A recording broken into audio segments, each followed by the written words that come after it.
So day 3 with the thermal, and I think I'm developing a workflow now. So part 1, thermal, look for blobs, look for heat sinks.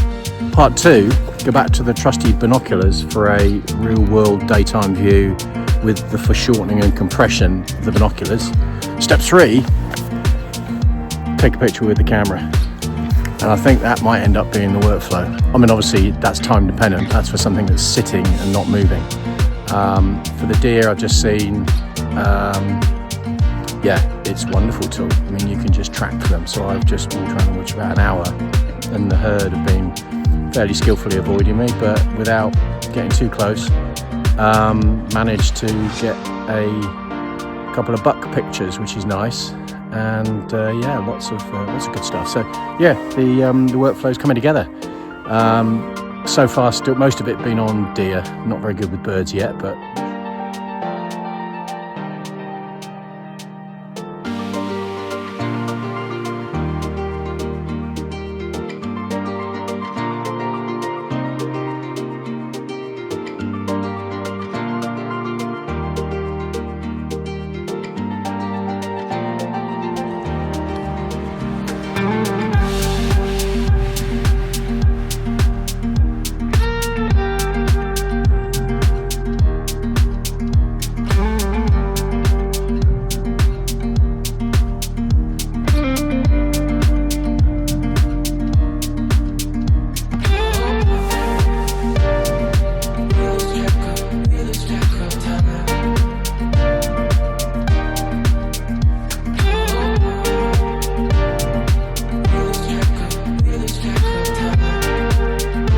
we shall keep practicing, and I'm sure, like anything in life, I'll get better.